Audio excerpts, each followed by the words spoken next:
Buat teman-temanku yang baru gabung, bisa cek di playlist untuk urutan videonya. Untuk judul baru, bisa cek juga di playlist channel ini.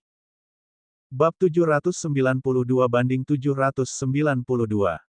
Lonceng Buddha, bulan, dan angin sepoi-sepoi.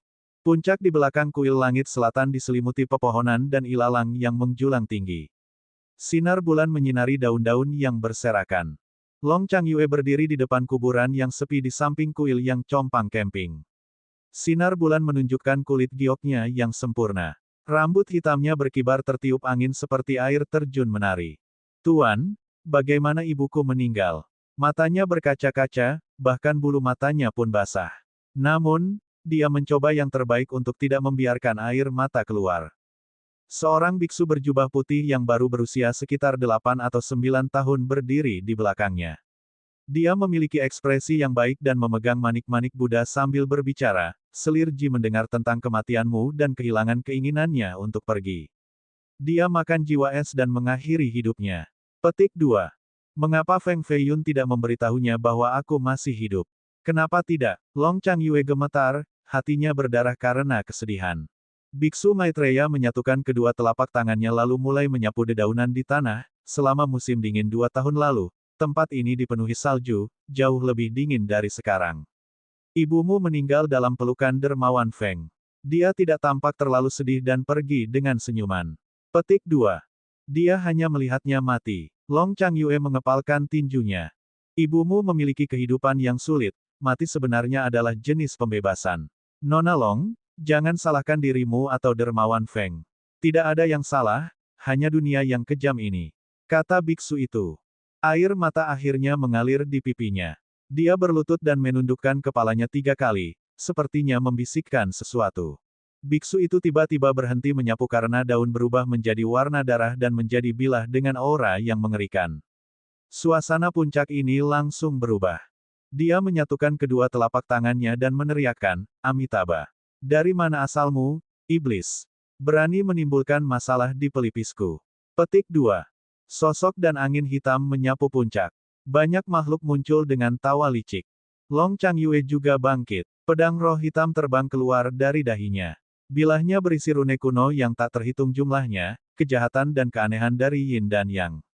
Beraninya kamu datang ke sini dan mengganggu istirahat ibuku. Petik 2. Saya yang mulia dunia Yin ke-9, Libasan. Saya di bawah perintah Raja Hantu Kulit Putih untuk datang ke sini dan mendapatkan mata Kiriyama. Hantu berjubah putih melayang di udara. Long Changyue menjadi khawatir. Dia telah menyatu dengan mata Kiriyama sejak lama jadi mereka ada di sini untuknya. Biksu itu mengumpulkan energi dan mulai bersinar. Lapisan emas terbentuk di sekitar kulitnya saat dia berbicara, "Yang mulia dari Yin dalam Jin. Apakah kamu tidak takut dengan kemarahan Ibu Yin?" Petik 2. Bunda Yin telah lama dipaksa keluar dari dunia kita. Penguasa Yin sekarang adalah Raja Hantu Kulit Putih. Dialah yang memerintahkan kita untuk datang ke sini dan mengambil alih. Suara yang dalam datang dari bayangan. Penguasa negeri ini seharusnya kita. Jin dan dinasti lainnya akan berubah menjadi abu. Petik 2. Ini adalah ibu kotanya. Kaisar Jin dapat memperhatikan semuanya di sini. Kata Long Changyue. Sebuah abnormalitas yang sangat besar dengan 3 kepala keluar, yang mulia pertama menghalangi mata surga. Klan kerajaan tidak tahu apa yang terjadi di sini. Petik 2. Mata ada di dalam dirinya, potong dia menjadi abu dan kita akan menemukannya. Kata kepala yang berbeda. Ketiga kepala itu memuntahkan api yang sangat panas, mengubah tanah menjadi lahar. Long Changyue melindungi Rafe di belakangnya dan menebas ke depan, melepaskan sungai pedang sepanjang lebih dari 30 meter. Dia berhasil memenggal salah satu kepalanya. Suara mendesing. Suara mendesing. 2 hantu yang mengenakan pakaian berdarah menerjang ke depan. Arus petir melonjak di sekitar mereka, terlihat cukup ganas. Melahap semuanya. Dia menjawab dengan dingin. Telapak tangannya menjadi lubang hitam yang menelan kedua hantu itu, langsung menyempurnakan esensi mereka menjadi kekuatannya sendiri. Seorang guru pencari harta karun yang jahat. Kotoran. Dia memiliki bab harta karun jiwa, sebuah jeritan datang dari kegelapan tetapi berhenti tiba-tiba karena pengeras suara itu dimakan. Itu berubah menjadi mayat kering, jatuh ke tanah. Master pencari harta karun adalah musuh 3 orang asing dan 3 jahat. Master pencari harta karun yang jahat adalah yang paling terkenal, ditakuti semua orang. Seni mereka memungkinkan mereka mencuri kekuasaan dari orang lain. Metode kultivasi ini dibenci oleh semua orang. Pengguna akan segera diburu. Lebih dari 10 sosok bergegas menuju Chang Yue. 3 dari mereka adalah yang mulia, menyerupai 3 gunung. Kabut hitam dingin mengepul di sekelilingnya. Dia menyematkan pedangnya ke tanah dan menciptakan formasi yang menghancurkan. Para penyerang terpesona, linglung. Dia kemudian memanfaatkan ini dan melahapnya. Namun, ada terlalu banyak musuh dan dia menjadi sangat terluka, gaunnya berlumuran darah. Selain itu, dia telah menyerap terlalu banyak jenis kekuatan sehingga stabilisasi batinnya menjadi kacau. Sementara itu, beku yang kuat itu sebenarnya sedang berperang melawan 10 yang mulia. Dia memuntahkan darah dari pertarungan yang tidak adil. Kalian berdua mendekati kematian. Libasan tertawa dan melepaskan pukulan yang mencakup segunung tulang. Itu menghantam biksu itu, hampir mematahkan punggungnya. Menguasai. Long Chang Yue berteriak tetapi tidak bisa datang untuk membantu. Sebuah Course Evil menghalangi jalannya. Wajah biksu pucat itu berlumuran darah. Meskipun demikian, dia masih tampak suci saat dia mengertakkan gigi. Lari, aku akan membuka jalan. Dia menyatukan kedua telapak tangannya dan mulai melafalkan mantra abadi. Cahaya keemasannya dipenuhi dengan api. Dia membuka matanya dan menembakkan 2 sinar yang mengerikan, membunuh beberapa lusinan kekejian sekaligus. Long Chang Yue membunuh Course Evil yang menghalangi jalan dan berlari melalui jalan setapak yang terbuka oleh sinar. Menurutmu kemana kamu akan pergi? Sosok kulit hitam dikejar. Semua akan binasa. Biksu itu mengaktifkan seni terlarang, ingin menukar hidupnya untuk membunuh semua kekejian di sini. Aku tidak bisa membiarkanmu melakukan itu. Libasan memanggil tombak yang tampak seperti naga hitam. Itu mengeluarkan lolongan tajam dan menembus mulut biarawan itu, mendorong sebagian tengkoraknya keluar melalui lubang di belakang lehernya. Biksu itu tidak bisa menyelesaikan mantra terlarangnya dan terlempar ke belakang, mengenai tablet permaisuri. Ledakan. Tablet itu meledak secara alami. Biksu itu berbaring di atas kuburan dan tidak dapat berbicara. Darah keluar dari mulutnya, tubuhnya bergetar hebat. Libasan datang sambil mencibir. Dia menginjak kepala beku itu dan mencabut tombak sebelum menusukkannya lagi ke arah hati beku itu. Biksu itu berhenti bergerak, matanya masih terbuka dan menatap ke langit. Tempat itu menjadi sunyi sekali lagi.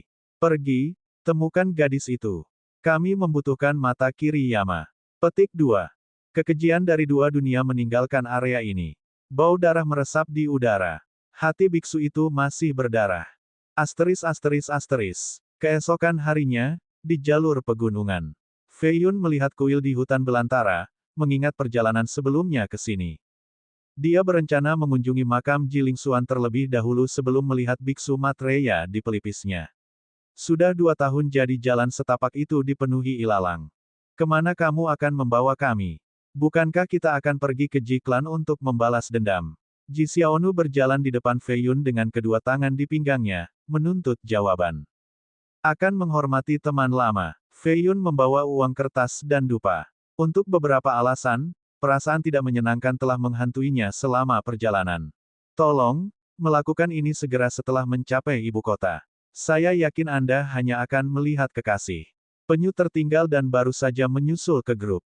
Ia berjuang untuk bernapas tetapi masih berkomentar. Ya, tentu, terserah.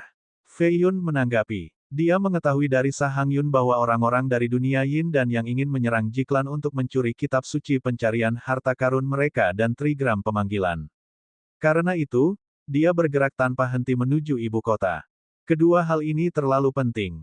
Dia tidak bisa membiarkan musuhnya menangkap mereka. Sayangnya, kembali ke sini mengingatkannya pada Jiling Xuan dan Namong Hongyan.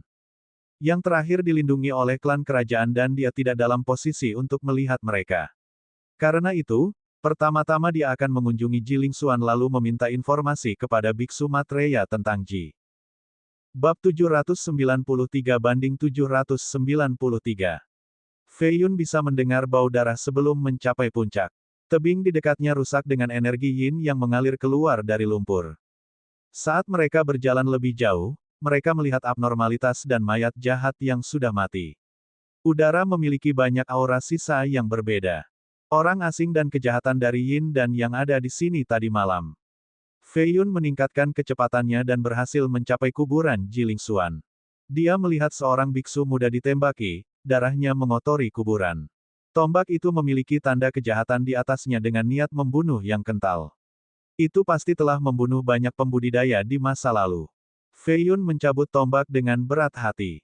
Mayat biksu itu dingin, matanya masih terbuka lebar. Fei Yun berjongkok untuk menutup mereka. Kedua saudara perempuan itu ketakutan. Ji Xiaonu yang suka berdebat dengan Fei Yun tutup mulut. Kura-kura itu berjalan mengelilingi mayat dan mencium bau darah. Sial, setidaknya 10 yang mulia meninggal tadi malam. Biksu kecil ini adalah seorang yang tangguh. Petik 2. Fei Yun mengerutkan kening dan menggunakan seni perubahan kecilnya untuk menghitung kejadian tadi malam. Sayangnya, seseorang menyelimuti area itu sehingga dia hanya bisa melihat beberapa pemandangan umum. Dia melihat Long Changyue di antara mereka. Mengapa mereka mencarinya? Dia juga melihat biksu itu membuka jalan keluar untuknya. Mungkin untuk mata Yama. Kura-kura itu terus mencium bau darah dan menyebut nama beberapa ahli dari dua dunia. Benar saja, mereka semua ada di sini tadi malam. Feng Fei Yun memanggil biksu Jiurou dari kerajaan surgawi. Mong Maitreya adalah murid pria itu dalam namanya. Guru harus sedikit peduli tentang kematian muridnya. Tanda seru. Biksu Jiurou membawa mayat Maitreya sambil mengutuk, tato di dadanya terlihat untuk dilihat semua orang. Biksu itu sedang dalam mood yang buruk. Biksu Maitreya adalah satu-satunya murid aslinya. Sekarang, pria itu sudah mati. Kemarahannya bisa menembus langit sekarang. Ini adalah pelanggaran yang tidak bisa dimaafkan. Biksu itu mengutuk saat menggali kuburan untuk muridnya. Sementara itu, Fei Yun mengkhawatirkan Long Changyue.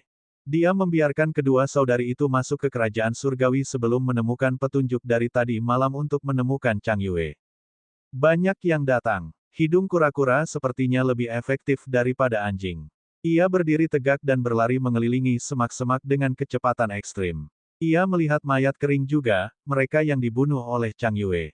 Petunjuk berhenti begitu mereka berhasil kembali ke ibu kota. Jalanan yang dipenuhi orang dan gerbong muncul lagi. Apa yang harus kita lakukan? Kura-kura itu duduk di atas sepatu Fei Yun, merenung dengan dagu bertumpu pada tangannya. Ikuti aku. Dia mengangkatnya di leher sebelum menghilang dari pandangan. Dia terlalu cepat untuk dilihat siapapun. Detik berikutnya, dia muncul di depan rumah besar di lokasi lain di ibu kota. Itu dikelilingi oleh dinding dan halaman, terbuat dari giok dan batu mulia, bukan batu bata. Gerbangnya berwarna emas, terbukti dimiliki oleh bangsawan. Yang satu ini tampak terpencil dengan dedaunan di mana-mana. Bahkan tidak ada satupun pelayan yang dapat ditemukan. Princess Manor. Kura-kura itu meronta dan akhirnya lepas dari cengkeraman Fei Yun. Ini adalah tempat lama Long Changyue. Pergi lihat. Fei Yun melambai dan menghancurkan formasi pertahanan sebelum mendorong gerbang terbuka. Kura-kura itu berubah menjadi sinar putih dan masuk lebih dulu. Ia mulai mengendus di mana-mana dan menemukan aroma darah yang segar. Ini dia. Ini menjadi bahagia. Fei Yun melihat jejak darah dan menghela nafas lega. Mereka mengikutinya dan menemukan Long Changyue di dekat pintu masuk ruang bawah tanah. Dia berlumuran darah dari atas ke bawah. Bahkan ujung rambutnya meneteskan darah. Dia merangkak ke pintu ruang bawah tanah, meninggalkan jejak berdarah di belakang. Dia tidak bisa membukanya sebelum jatuh pingsan. Dia orang yang tangguh, kata kura-kura itu. Fei Yun memadatkan pil Buddha dan memberikannya padanya. Dia meraih tangannya dan menyalurkan gelombang energi lembut padanya. Tubuhnya diliputi cahaya Buddha yang samar dan luka-lukanya sembuh pada tingkat yang terlihat.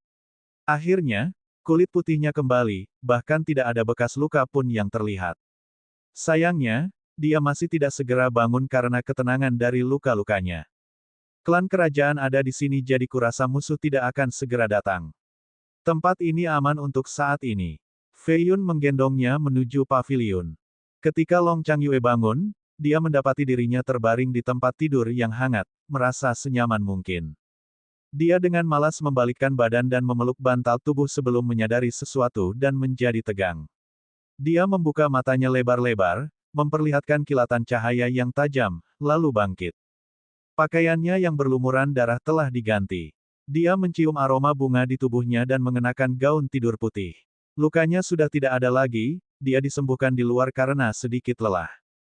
Yang terpenting, ada orang lain di ruangan itu, seorang pria duduk dengan punggung menghadap ke arahnya. Suara mendesing. Dia memanggil pedang rohnya dan dengan dingin berkata, "Kamu mengganti pakaianku." Fei Yun sedang duduk di kursi kayu cendana merah. Di atas meja ada mangkuk sup yang masih panas dengan uap. Dia mengangguk sebagai jawaban, aku memandikanmu juga." Petik 2. Suara mendesing. Dia membidik bagian belakang lehernya, menciptakan semburan yang kuat. Sayangnya, Fei Yun dengan mudah menghentikan pedangnya dengan 2 jari. Pedang itu bergetar tetapi tidak bisa lepas dari cengkeramannya. "Jadilah baik sekarang dan istirahatlah." Fei Yun menyingkirkan pedang itu dengan menekannya dengan energi emasnya. Dia kemudian membawa mangkuk itu ke tempat tidur dan duduk. Sementara itu, dia tercengang setelah dia berbalik. Air mata terus mengalir saat dia mengertakkan gigi. Dia tidak mengenalinya pada awalnya karena dia telah menghilangkan kehadiran iblisnya dan menggantinya dengan energi suci Buddha. Tidak mungkin untuk mengatakan bahwa itu dia dari belakang. "Kenapa kamu menangis?" Dia menyeka air mata di dekat matanya. "Saya tidak." Dia menghentikannya dan menyekannya dengan lengan bajunya. Tidak ada air mata yang terlihat, hanya matanya yang agak merah. Oke, minum ramuan rumput roh ini dulu, saya membuatnya sendiri. Itu satu-satunya." Fei Yun mengangkat mangkuk. "Fei Yun, sudah kubilang, aku tidak menangis. Saya, Long Chang Yue, belum pernah menangis sebelumnya dalam hidup saya. Angkat ini lagi dan aku akan menebasmu setelah aku sembuh." Long Chang Yue menggigit bibir pucatnya, sepertinya menanggapi ini dengan sangat serius. "Minum saja dulu." Dia tersenyum. "Mengapa Anda mengganti pakaian saya dan memandikan saya tanpa izin?" "Minum saja dulu." Petik 2. "Mengapa ibu saya meninggal?" "Dia meninggal dalam pelukanmu, mengapa kamu tidak memberitahunya bahwa aku masih hidup?" Petik 2. "Minum saja dulu." Petik 2. "Aku memalsukan kematianku dan bersembunyi di pembuluh darah naga 2 tahun lalu demi dirimu, tapi apa yang aku dapatkan sebagai balasannya? Ibuku sudah meninggal, Long Luofu merebut tahta. Katakan padaku, Feng Fei Yun." Petik 2. Dia berhenti sebentar sebelum menjawab, "Minum saja dulu." Petik 2. "Beri aku makan." Dia menatap tajam ke arahnya dengan mata dinginnya. Dia meraup sesendok lalu memeluknya, menggerakkan sendok di sebelah bibirnya yang berkilau, "Ibumu menyuruhku untuk menjagamu. Ditambah lagi, kamu adalah tunanganku, tidak keterlaluan bagiku untuk mengganti pakaianmu." Petik 2. Sepanci sup masih panas di atas meja. Kura-kura menyukai aromanya dan semakin dekat. Ia meregangkan lehernya, ingin minum. Guyuran. Sayangnya, itu terlalu kikuk dan jatuh ke dalam. Sementara itu, Fei Yun dengan lembut membelai rambut panjangnya dan terus memberinya makan. Dia bersembunyi di dadanya sambil mendengarkan penjelasannya. Saat-saat damai ini tidak berlangsung lama. Mereka tiba-tiba mendengar ledakan tawa seram dari malam. Menemukan darahnya, dia bersembunyi di sini. Petik 2. Angin kencang menyerang ketenangan. Banyak aura mengelilingi Manor, hantu meratap, mayat melolong, dan beberapa void terbang di atas. Bab 794-794. Niat membunuh membanjiri malam itu. Iblis dari 2 dunia mengepung istana putri. Beberapa aura membara dan membara, melelehkan bangunan dan merobek tanah. Hantu dengan ekor putih melepas sebagian jubahnya, mengubahnya menjadi awan hitam. Awan menyelimuti daerah itu dan mewarnai suasana menjadi merah. Sebuah lolongan yang menakjubkan datang dari Void yang berdiri di atas sebuah istana tua. Senjatanya adalah spanduk berdarah. "Menurutmu kami tidak akan mengejarmu ke ibu kota. Anda meremehkan kekuatan 2 dunia. Bahkan klan kerajaan akan segera dihapus." Itu mengancam. Cukup agresif. Kura-kura itu keluar dari pot dan melihat keluar jendela. Matanya yang seukuran kacang berputar, memutuskan untuk meletakkan panci di atas kepalanya. Mata normal Long Chang Yue tiba-tiba memerah. Rasa dingin memancar darinya. Fei Yun mendorong bahunya dan menyerahkan mangkuk yang setengah terisi. Dia membuka jendela ungu dan mencondongkan tubuh keluar untuk berteriak, "Siapa yang bertanggung jawab di sini?" Suaranya cukup keras untuk membanjiri lolongan dan jeritan mereka. Yang Mulia Dunia Yin ke-8, Libasan, melayang di langit dengan racun hitam di bawah kakinya. Itu merusak lumpur dan tanah, mengubahnya menjadi mata air kuning. "Saya Libasan, Pengikut Raja Hantu Kulit Putih. Dia mendengus. Saya belum pernah mendengar keduanya. Fei Yun keluar dengan kedua tangan di belakang punggungnya, mencoba untuk bersikap tenang sambil siap untuk mengaktifkan cincin rohnya pada saat itu juga. Raja Hantu Kulit Putih telah melampaui 4 kesengsaraan dan sangat kuat. Saya pikir dia dibunuh oleh Ibu Yin 3000 tahun yang lalu di Gunung Sungai Kuning. Penyu itu hidup cukup lama untuk mengetahui beberapa misteri tentang dua dunia. Itu membunuh Tuan Maitreya. Long Changyue mengertakkan gigi. Saya adalah pengikut yang mulia yang pertama, Jisen. Void yang tampak seperti simbol Yin yang dengan 2 ekor ikan berbicara. Fei Yun melirik kura-kura itu. Ia merenung sejenak sebelum menjawab, di Yang dan 3 ras mereka, abnormalitas memiliki populasi tertinggi, lalu kita memiliki Void dan Incorporeals. Jisen ini dianggap sebagai anjing teratas di antara Void, mampu menyerap energi Yin yang di dunia dan mengubahnya menjadi kekuatannya sendiri. Petik 2. Masih belum mendengarmu. Fei Yun mengangkat suaranya. Kenapa kita membuang-buang waktu dengan bocah ini? Lihatlah secepat mungkin. Seorang Course Evil Venerable berteriak dan membuka mulut busuknya untuk memuntahkan rantai hitam. Rantai itu benar-benar mengelilingi paviliun Feng Fei Yun, di ambang penutupan. Fei Yun menjentikkan jarinya dan mengirimkan percikan api, menyebabkan rantai menjadi merah. Percikan api bergerak di sepanjang rantai dan mengenai mayat ini, mengubahnya menjadi semacam lentera api. Itu berguling-guling di tanah kesakitan dan akhirnya berubah menjadi abu. Suara mendesing. 10 atau lebih hantu kuat bergegas tetapi segera disaring menjadi asap oleh seni perubahan kecil Fei Yun, tidak dapat mencapai paviliun. Dia juga seorang ahli harta karun. Seorang yang mulia dari dunia Yin berkata, "Itu benar, aku adalah master harta karun dengan banyak kesenian untuk mengalahkan jenismu. Ayo satu dan aku akan membunuh satu, datang semua dan aku akan membunuh kalian semua." Fei Yun tertawa. Cukup angkuh, bukan? Cakar besar dengan gigi tajam di sekelilingnya menebas dari langit. Ledakan. Fei Yun melepaskan serangan telapak tangan besar-besaran, mampu merobek cakar ini. Akibatnya, darah dan potongan daging turun. Jangan berpikir untuk pergi. Fei Yun memanggil tongkatnya dan mengaktifkan kekuatannya. Benda itu berubah sebesar gunung dan langsung menghancurkan 6 void di atasnya dengan energinya. Ledakan. Sinar lain yang ditembakkan menembus 2 mayat yang melolong. Para ahli dari dua dunia jatuh satu demi satu. Bahkan yang sebanding dengan Giants tidak bisa menahan satu pukulan dari tongkat.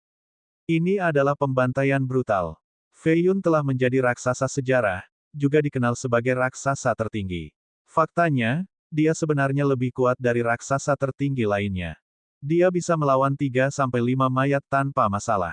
Melawan raksasa biasa, dia bisa memusnahkan mereka dengan satu lambaian tangan. Tidak ada yang bisa menghentikannya jika mereka bukan makhluk tercerahkan, tapi berapa banyak makhluk tercerahkan yang ada di setiap dinasti. Energi rohnya mendominasi udara seperti murka dewa. Setiap kilatan berarti kematian makhluk lain. Beberapa berubah menjadi kabut berdarah, yang lain menjadi bubur. Para penyintas tidak lagi memiliki cibiran di wajah mereka saat melihat pria di atas paviliun, hanya ketakutan. Seorang venerable momok yang mengenakan jubah hijau ingin melarikan diri tetapi Fei Yun dengan mudah menggunakan botol hantunya untuk menangkapnya. Seperti yang kubilang, tinggi dewa dan mainkan karena kau sudah di sini. Dia melempar 40 batu roh, masing-masing sebesar kepalan tangan. Mereka tampak seperti 40 bintang terang dan mendarat di 40 tempat berbeda di sekitar istana. Saat mereka menyentuh tanah, mereka menembakkan sinar ke langit dan membentuk penjara. Makhluk apapun yang menyentuh penghalang ini akan segera berubah menjadi abu. Itu adalah botol suci surgawi. Ibu Yin, seorang yang mulia iblis menatap botol itu dengan ketakutan di matanya. Tepat sekali. Fei Yun terkekeh. Botol itu terlepas dari tangannya dan melepaskan kekuatan melahap yang gila. Beberapa ratus makhluk tersedot sambil berteriak setelah satu kali sapuan, meninggalkan kurang dari 20 yang mulia. Mereka memiliki artefak yang kuat untuk perlindungan, cukup untuk menghentikan botol. Tentu saja, ini karena Feng Fei Yun melakukan penyapuan umum alih-alih memfokuskan botol pada satu target. Jika tidak, mereka tidak akan seberuntung itu. Ditambah, dia belum mengaktifkan kekuatan aslinya. Tidak buruk sama sekali. Feng Fei Yun mengguncang botol dan tersenyum. Terima kasih untuk makanannya yang enak. Tawa nakal Yama datang dari botol. Berikutnya datang guncangan hebat bersamaan dengan suara mengunyah dan jeritan. Masih belum beradab, ekspresi Fei Yun menjadi masam. Penyu mendorong panci dan menatap botol itu. Air liur mengalir dari mulutnya ke meja. Yang mulia lainnya benar-benar terintimidasi, bahkan Li Basan dan Ji Sen. Keduanya mulai melihat sekeliling. Mereka tidak takut pada Feng Fei Yun melainkan tuan botol itu. Gengsinya telah diperkuat selama bertahun-tahun. Bahkan tuan mereka mewaspadai dia. Jika dia ada di dekatnya, tidak ada jalan keluar dari kematian bagi mereka. Jangan khawatir, Ibu Yin tidak ada di sini, serang saja aku. Fei Yun bisa membaca apa yang ada di pikiran mereka dan tersenyum. Huff, jangan takut padanya, bunuh saja dia sebelum dia bisa mengaktifkan botolnya lagi. Ji Sen melambaikan spanduk darahnya dan mengeluarkan sinar yang menyerupai sungai darah. Dia sangat kuat karena berkultivasi begitu lama. Penggemarnya sebanding dengan harta roh peringkat ketiga. Fei Yun menggunakan tongkatnya dan menghancurkan gelombang roh yang menghancurkan sinar merah. Selanjutnya, dua burung phoenix merah terbang keluar dari matanya. Mereka terbang mengelilingi Ji Sen, ingin memperbaikinya.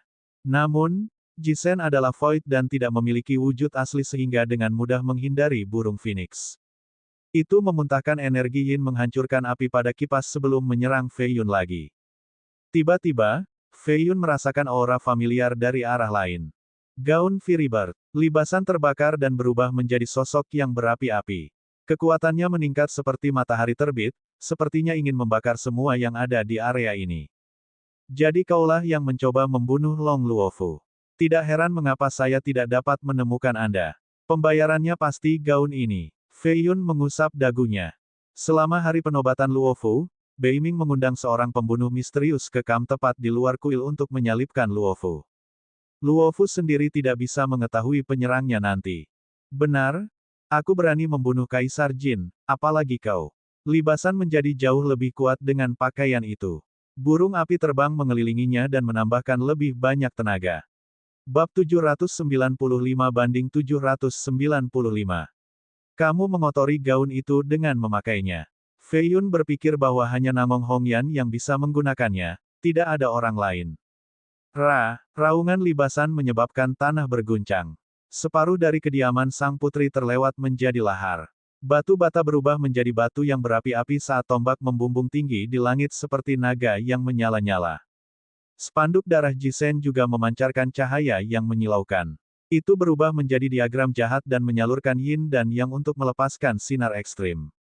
Keduanya adalah makhluk tercerahkan semu. Libasan hampir menjadi makhluk tercerahkan dalam hal daya tembak karena gaun Firibird. Fei Yun melompat ke langit dan melepaskan serangan 27 kali lipat dengan tongkatnya, menghancurkan Ji Sen ke tanah, tubuhnya meledak. Namun, karena tidak memiliki bentuk fisik, dengan cepat terwujud kembali di udara. Rune jahat keluar dari spanduk dan menembakkan lebih banyak sinar untuk menekan Fei Yun. Kamu sedang mendekati kematian. Fei Yun menggunakan botol hantu yang mengirimkan banyak rune gelap. Kekuatan menelan yang mengerikan meletus, ingin melahap semua makhluk yin.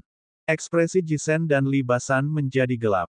Ji Sen mengelak dan melemparkan yang mulia lain dari dunia yin ke arah botol untuk memakan pukulan itu. Ia kemudian menstabilkan tubuhnya dengan menyematkan spanduknya ke tanah. 4 lagi yang mulia dimakan oleh botol berikutnya. Haha, gaun itu bisa menghentikan botolnya, kamu mati, anak nakal. Tombak libasan mengitari tangan Fei Yun, menyebabkan lengan bajunya terbakar. Fei Yun mendengus dan mengguncang lengan bajunya untuk memadamkan api. Dia kemudian muncul di depan libasan, 7 tulang phoenix-nya membentuk rotasi, memungkinkan dia untuk melepaskan pukulan yang berisi raungan naga dan phoenix.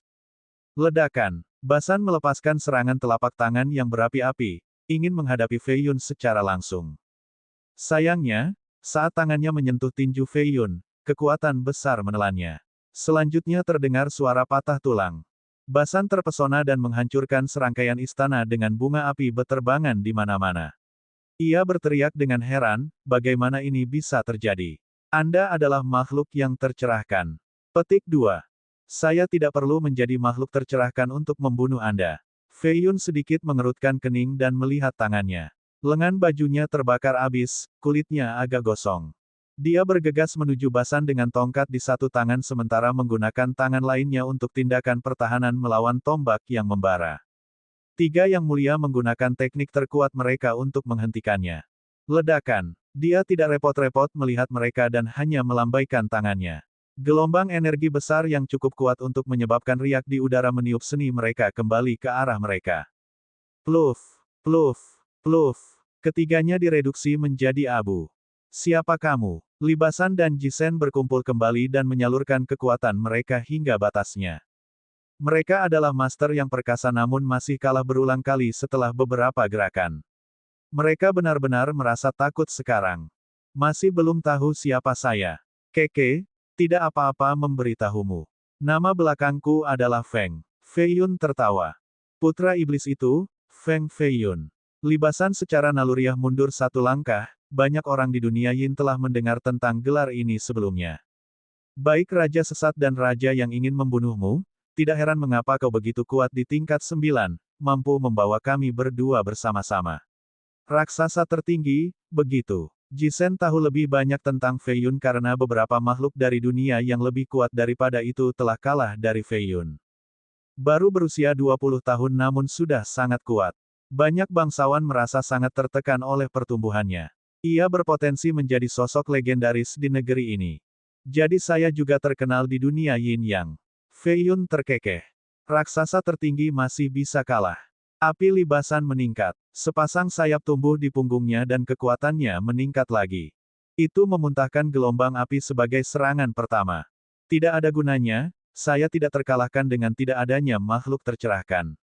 Fei Yun muncul di atas Basan dan menginjak punggung makhluk itu, tangannya lalu meraih satu sayap dan merobeknya. Momok seperti Basan masih bisa merasakan sakit karena dipotong. Ledakan. Fei Yun menghancurkan kepalanya dan melepas Firibird Gaun sebelum menyegelnya dengan formasi api. Formasi ini berubah menjadi bola api yang melayang di telapak tangannya. Basan berjuang dan mengutuk dalam formasi tapi itu tidak berguna. Fei Yun merenung sejenak sebelum berbicara, kamu masih memiliki beberapa kegunaan jadi aku akan membuatmu tetap hidup untuk saat ini. Petik 2.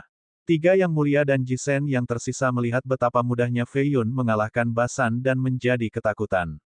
Mereka mulai mencoba melarikan diri dari Manor. Fei Yun membuang pot hantu dan menangkap semuanya. Mereka menjadi makanan Yama di dalam, cara yang menyedihkan dan mengerikan untuk pergi. Para ahli dari dunia Yin dan yang telah diarahkan sepenuhnya. Bocah, kultivasimu meningkat sedikit dalam beberapa tahun terakhir. Kura-kura itu mencoba menjilat. Fei Yun mengabaikannya dan pergi ke Long Chang Yue, kamu memiliki mata kiri Yama. Dia takut dengan kultivasinya saat ini juga. Dia pikir dia telah meningkat pesat tetapi dia masih lebih cepat. Tapi aku master harta karun gelap. Saya bisa menyerap kekuatan orang lain, ini secepat mungkin untuk kultivasi. Bisakah dia melakukan hal yang sama? Ji mendapatkan mata Yama 1500 tahun yang lalu. Penerus paling hebat di setiap generasi akan mendapatkan perhatian ini. Saya cukup beruntung untuk dipilih generasi ini dan mendapatkan yang kiri. Petik 2. Berikan padaku. Petik 2. Mengapa? Dia menatap tajam ke arahnya, ingin melihat niatnya. Tidak akan lama sampai mayat Yama kembali ke tanah ini. Itu akan menghancurkan segalanya selain menemukan bagian yang hilang. Tidak aman bagimu untuk menyimpannya. Petik 2. Anda akan menjadi sasaran juga. Petik 2. Saya memiliki metode saya. Dia berhenti sebentar sebelum menjawab. Chang Yue berkata pada dirinya sendiri bahwa dia seharusnya tidak mempercayai pria yang menyebabkan kematian ibunya. Namun, dia tetap memilih untuk melepaskan mata Yama dari matanya sendiri dan menyerahkannya kepadanya, mata yang benar ada di mata bulan Jifeng. Petik 2. Fei Yun menyingkirkan mata kirinya lalu berkata, dunia Yin dan yang menyerang Ji untuk rekor pencarian harta karun Istana Makam, Kitab Suci Harta Karun Roh, dan Trigram Taiji Dewa Yang. Petik 2. Dia menjadi khawatir dan ingin lari kembali ke Ji Clan karena itu rumahnya. Aku harus mengunjungi Istana Kekaisaran dulu sebelum pergi bersamamu ke Ji. Dia berkata, kamu ingin menemukan wanita jalang itu. Long Chang Yue secara alami membenci Long Luofu sehingga dia menjadi kesal padanya. Hanya bisnis. Dia berkata sambil melihat Basan yang dipenjara dengan seringai di wajahnya. Fei Yun tidak ingin mengunjungi istana sekarang karena keadaan itu tetapi dia tidak punya pilihan lain. Dia harus mengambil jiwa dewi tertinggi karena klan kerajaan bisa menggunakannya untuk melawannya. Kedua, dia ingin membuat kesepakatan dengan Long Luofu tentang Regal Dragon Robe. Dia harus mendapatkannya dengan segala cara. Rumor mengatakan bahwa 5 pakaian dewa bersama bisa membuat seseorang tidak tersentuh. Fei Yun sekarang memiliki 3, hanya kehilangan jubah naga dan jubah Buddha Nalan Suejian. Dia tidak ingin menjadi tak terkalahkan, hanya cukup kuat untuk menghadapi bahaya yang akan datang. Dia memindahkan Long Chang Yue ke kerajaan surgawi lalu mengenakan jubah tak terlihat untuk pindah ke istana kekaisaran. Gerbang ditutup dengan aura yang mengesankan. Pembudidaya biasa akan dipaksa berlutut. Dia tidak terburu-buru masuk karena istananya berbeda sekarang. Kaisar Jin sebelumnya mungkin telah keluar dari pelatihannya, Long Jiangling mungkin akan kembali bersama dengan para ahli lainnya. Jubah tak terlihat saja mungkin tidak cukup aman. Saya merasakan beberapa kehadiran yang menyesakkan. Klan kerajaan ini lebih kuat dari yang terlihat, pasti yang terkuat di antara 5 dinasti. Kita harus pergi. Kura-kura itu menjulurkan kepalanya dari kemeja Fei Yun, matanya berputar dengan gugup. Diam. Fei Yun mendorong kepalanya ke bawah sebelum memeriksa dinding. Dia melihat seseorang menggunakan palu dan pahat, tampaknya mencoba untuk diam-diam menghancurkan formasi di dinding untuk menyusup ke dalam istana. Teman lain, sepertinya. Aku melihatmu, pencuri. Fei Yun naik ke belakang pria itu dan berbisik. Ini menakutkan pemuda yang berjongkok itu. Pria itu bergidik dan tergagap, saya tidak mencoba mencuri dari nasional, perbendaharaan. Oh sial, itu kamu, aku hampir kencing di celana barusan. Petik 2. Bi Ningsuai bangkit dari tanah dan menyeka keringat di keningnya. Dia hampir menjadi impotensi karena ketakutan itu sekarang. Menyusup ke istana adalah pelanggaran serius. Begitu tertangkap, mereka mungkin benar-benar mengebiri dia, nasib yang jauh lebih buruk daripada impotensi. Bab 796-796. Pencuri ini cukup mampu, berkeliaran dengan bebas di dalam istana kekaisaran. Dia telah mencuri dari istana roh suci sebelumnya juga. Fei Yun tidak pernah melihatnya beraksi di luar menjalankan hidupnya ketika dikejar oleh Xie Honglian. Kultivasi pria itu seharusnya tidak setinggi itu yang membuat semua prestasinya semakin mengesankan. Apa kau tidak ditangkap oleh Xie Honglian? Bagaimana Anda keluar? Fei Yun mengaktifkan formasi siluman untuk menyembunyikan area di dekat mereka. Sebuah patroli lapis baja berjalan beberapa saat kemudian. Armor bercahaya mereka secara otomatis berfungsi sebagai lampu. Di atas adalah penunggang binatang yang sedang berpatroli juga. Mereka memiliki cermin roh yang mampu mengenali penyusup yang tersembunyi. Tentu saja, cermin-cermin ini tidak cukup untuk melihat formasi Fei Yun. Ningsuai mengibaskan rambutnya dengan tenang dan berkata, tidak ada rantai di dunia ini yang bisa mengikatku, bahkan formasi besar dari roh suci maupun cengkeraman surga. Sungguh sekarang, aku bisa pergi kemanapun aku mau.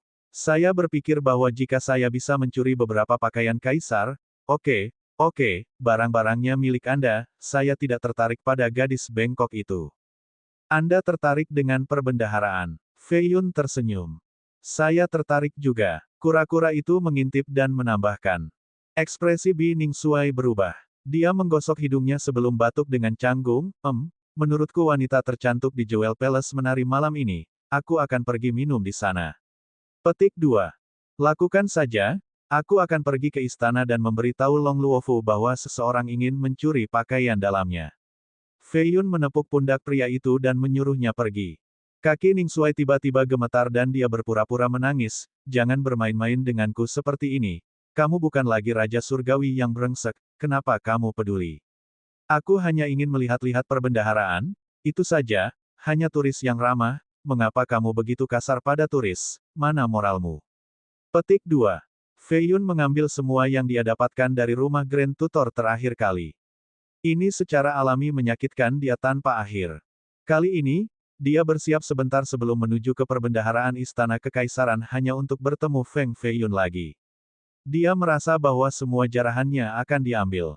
Aku tahu bahwa banyak hal yang sulit bagimu jadi bagaimana aku tahan untuk mengadu. Saya hanya ingin bertanya satu hal, berapa banyak batu roh yang telah Anda kumpulkan dalam beberapa tahun terakhir? Hanya karena penasaran. Petik 2. Hanya ingin tahu, benarkah sekarang? Apakah menurut Anda saya tidak punya cukup uang? Anda bisa melempar gunung di depan saya dan saya tetap tidak akan peduli. Fei Yun melingkarkan lengannya di bahu Ning Xuai seperti seorang teman baik.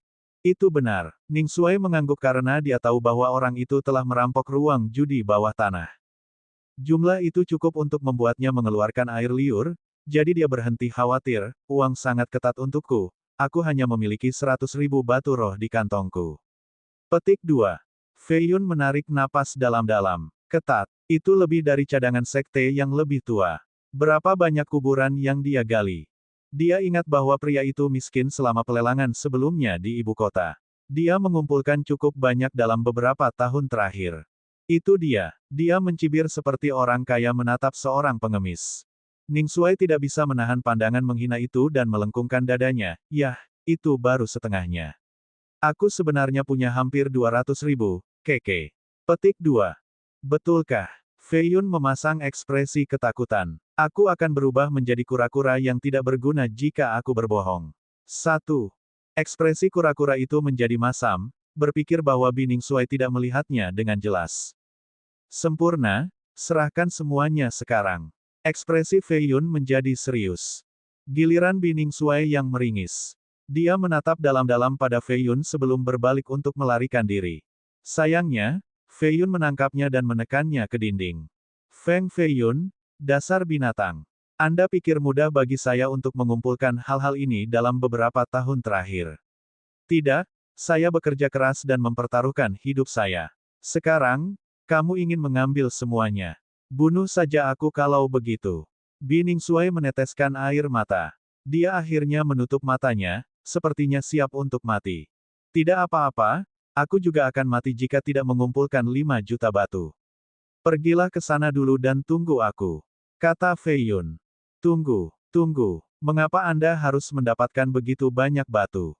Semua tambang biji di Jin yang dikosongkan masih tidak akan menghasilkan nomor ini.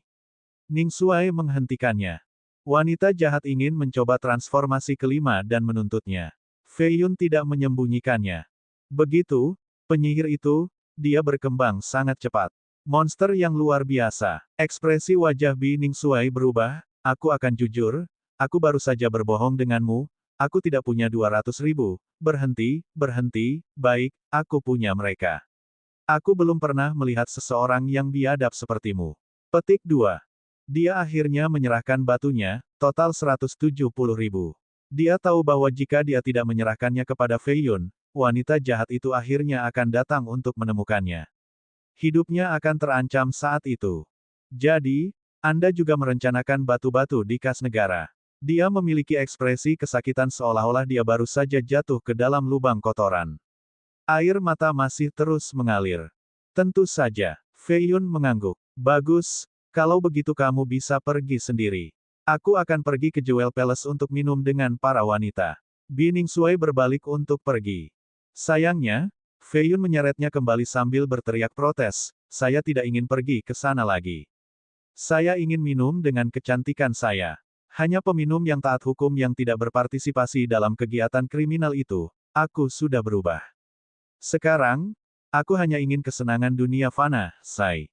Fei Yun masih memaksanya masuk ke istana. Keduanya membagi tugas mereka. Bining Xuai dan kura-kura pergi ke perbendaharaan sementara Fei Yun menuju istana utama yang menguntungkan. Dia sangat akrab dengan tata letaknya selain pandai dalam formasi dan memiliki jubah tak terlihat. Dia tidak mengalami kesulitan untuk bergerak melalui area tersebut. Dia melihat beberapa pejabat di bawah perlindungan pasukan menuju lebih dalam ke istana. Beberapa saat kemudian, 2 markuise lagi. Dia bersembunyi di balik pilar sebuah bangunan dan melihat arus pejabat dan jenderal. Sudah larut, kenapa mereka datang sekarang? Apa yang telah terjadi? Sekelompok wanita datang dengan pemimpin yang mengenakan jubah kanselir. Dia secantik mungkin dengan sosok yang sempurna, Yao Ji. Dia telah menjadi kanselir agung Jin. Pejabat wanita lainnya berjalan di belakangnya sehingga dia tampak seperti bulan yang dikelilingi bintang. Yao Ji sedikit melirik ke tempat persembunyian Fei Yun. Kilatan kejutan melintas di matanya. Dia segera membuang muka dan melanjutkan. Benar-benar ada sesuatu yang aneh tentang dia, kultivasinya gila.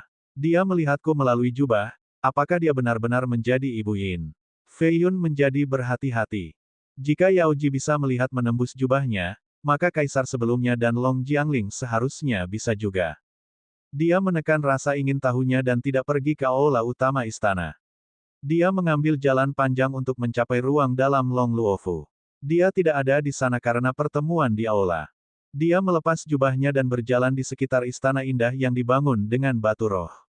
Itu tidak memiliki aura yang megah dan menyerupai kamar tidur seorang gadis, hanya saja yang megah. Energi roh di sini cukup padat untuk hampir mengambil bentuk cair. Dia memperhatikan dekrit kekaisaran yang belum dikirim ke platform budidayanya.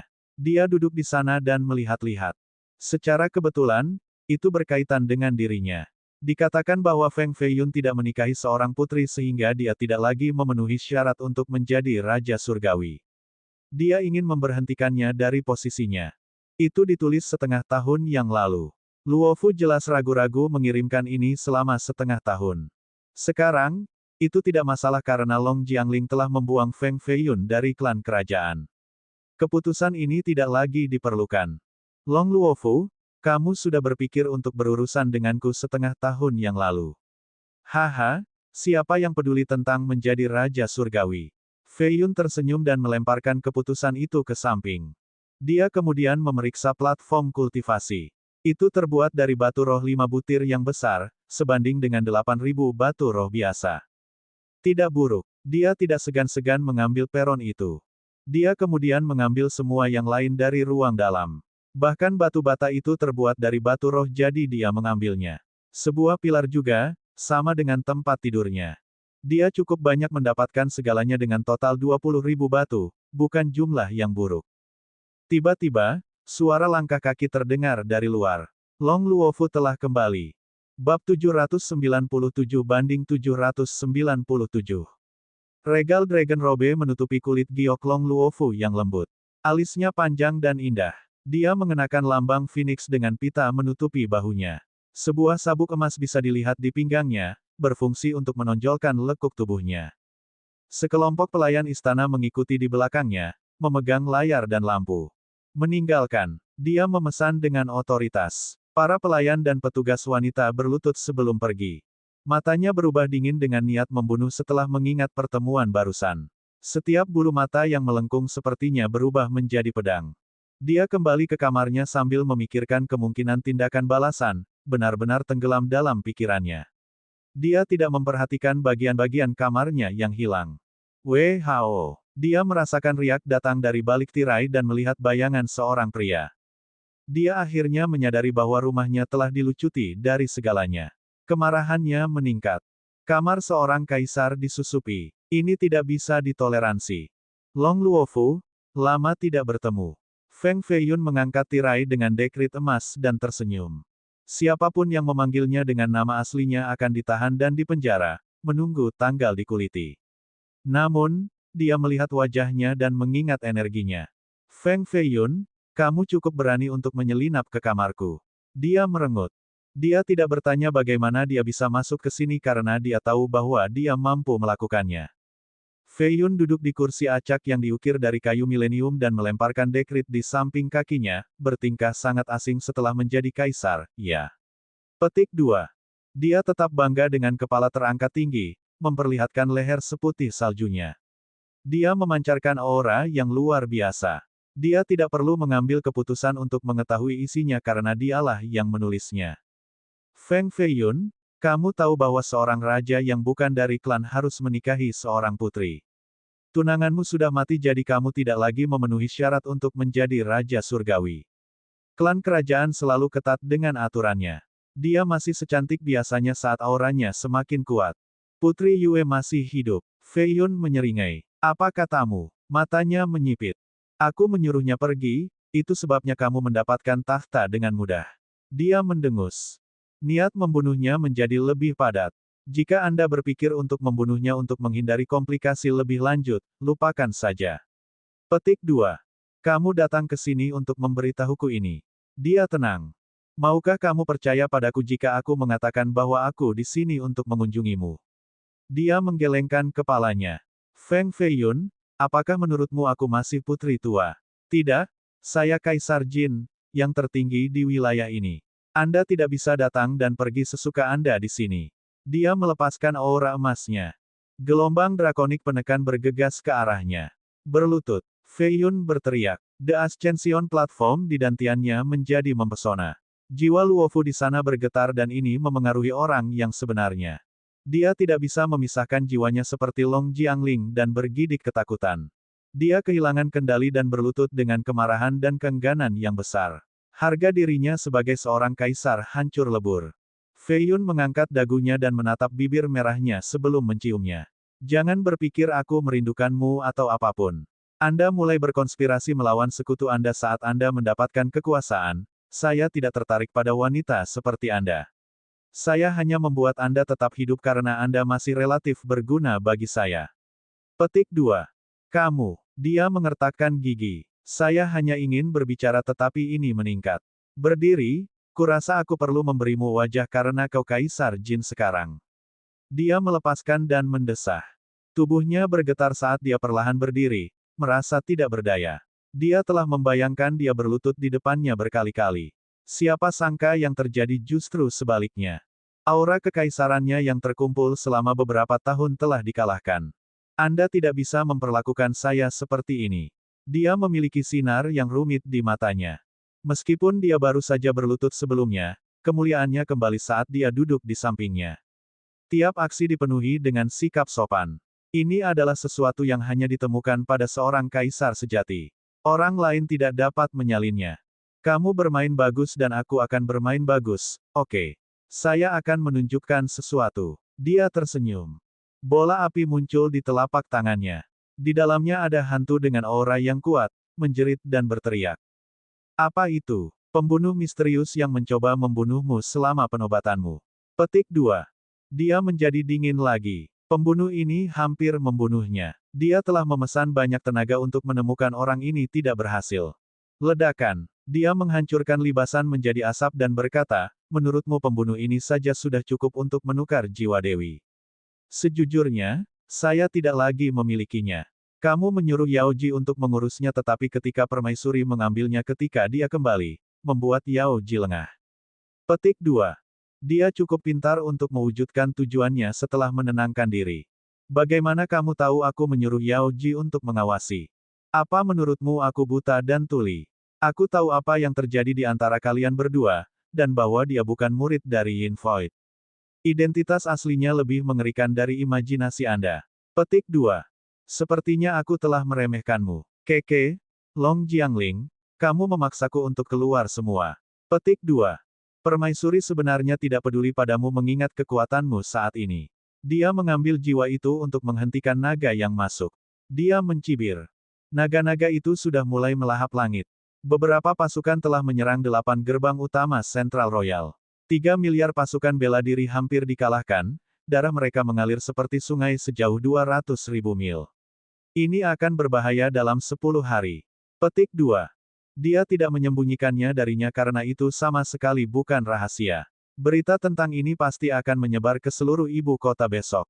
Tidak heran mengapa para pejabat dan jenderal datang malam ini, jadi 8 gerbang akan diturunkan. Ini hanya terjadi sekali dalam sejarah Jin.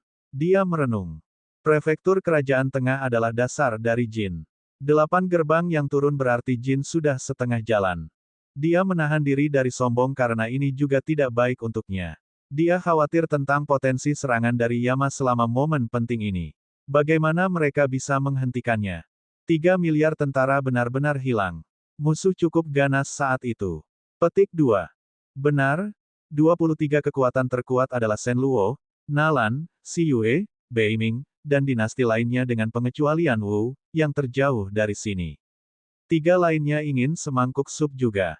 Kemudian kami memiliki 3 sekte besar dari Earthchild, Liveles dan Netherrealm, Feng klan Anda, gua mayat dari prefektur perbatasan utara. Itu yang utama, ada 10.000 atau lebih yang lebih kecil memberontak juga. Petik 2. Seperti kata pepatah, semua orang ingin mendorong tembok yang runtuh. 3 dinasti lainnya juga. Sepertinya Jin sudah selesai. Dia mengusap pelipisnya.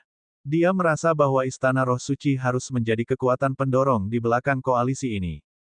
Kamu ingin bergabung juga? Nah, aku tidak suka mendorong dinding.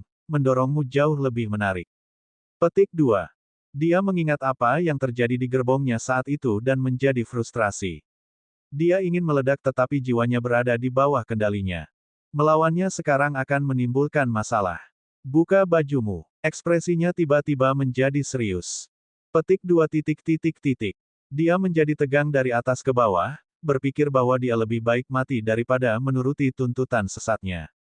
Lakukan atau aku akan. Anda harus tahu bahwa saya tidak bersikap lunak pada perempuan. Fei Yun mengulangi sambil melihat jubah naga dan sosok menggairahkan Luofu. Bab 798-798. Pagi keesokan harinya, Bining Shuai duduk di dekat pedagang kaki lima bubur tidak jauh dari kota kekaisaran. Tempat itu luar biasa dengan bubur panas yang membawa aroma lezat. Ini sudah menjadi mangkuk ketujuh, perutnya menjadi bulat dan kenyang. Dia bersendawa sebelum menatap ke arah kota, sepertinya sedang menunggu seseorang. Dia mungkin tertangkap dan dibunuh. Kura-kura itu berbaring malas di atas meja, perutnya juga terisi setelah 3 mangkuk. Itu tidak bisa bergerak sama sekali. Orang tua ini hanya memiliki bubur terbaik. Tolong, dia tidak bisa mati semudah itu. Dia mungkin tersesat dalam kesenangan, masih tidur di ranjang kaisar dan tidak bisa bangun. Orang tua, satu sama lain. Bining Shuai mengendurkan ikat pinggangnya dan merasa bisa makan lebih banyak. Kedatangan. Wam Gentle Fragrance, 1 koin untuk 1 mangkuk. Seorang lelaki tua dengan jubah Daois compang camping membawa mangkuk panas ke atas, terlihat sangat bersemangat. Wajahnya hitam dan penuh kerutan saat dia berkata, ini dia. 1. Sai, aroma lembut adalah kuburan para pahlawan. Kura-kura itu menghela nafas sambil menatap kota kekaisaran. Tuan, tolong jangan katakan itu, bubur saya bagus dan murah, layak untuk pahlawan manapun. Aku satu-satunya yang menjual barang sebagus ini untuk 1 koin, sungguh sekarang. Ya dewa, saya berbicara tentang keharuman yang lembut. Kura-kura itu bangkit dan menunjuk Daois itu. Ya, saya juga membicarakan tentang keharuman yang lembut. Daois itu menanggapi dengan serius. Bining Shuai sedang dalam mood yang buruk setelah dirampok oleh Fei Yun. Sekarang, Daois ini terus mengoceh di samping telinganya. Dia meletus dan membanting meja, brengsek, cukup mengoceh. Hei, bagaimana kamu bisa meneriaki orang tua seperti ini? Waktu sedang berubah, berteriak pada seseorang yang menyediakan bubur yang luar biasa, surga pasti buta. Orang tua itu menginjak kakinya dan meratap.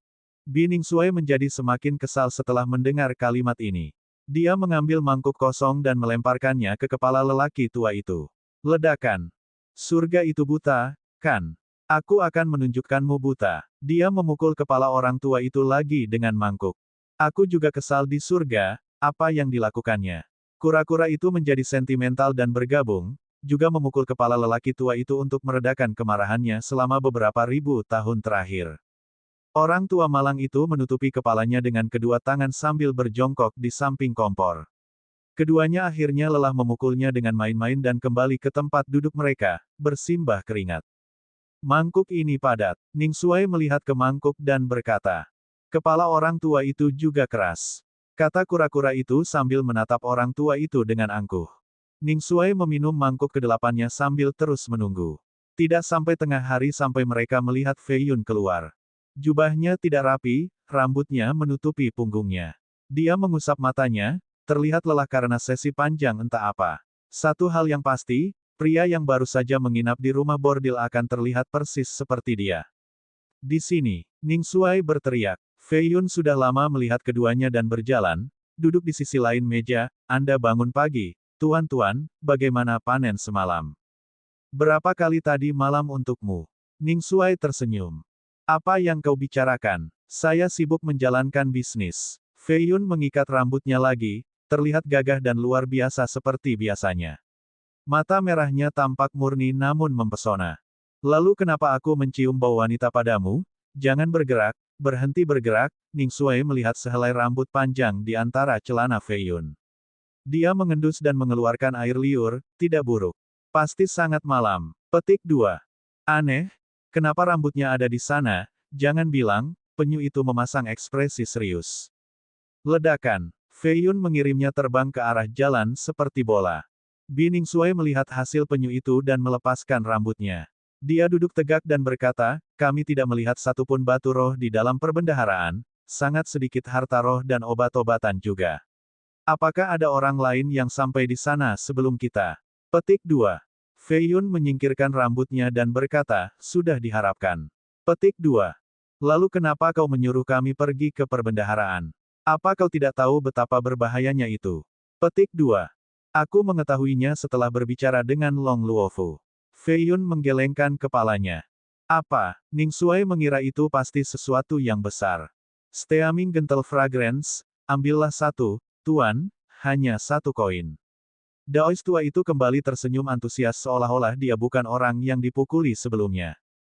Fei Yun menerima mangkuk itu tanpa melihat Daois itu. Dia menyesap dan menyukai aromanya. Pergilah sekarang. Ning Shuai bertanya lagi. 8 jalur penting menuju Central Royal diturunkan.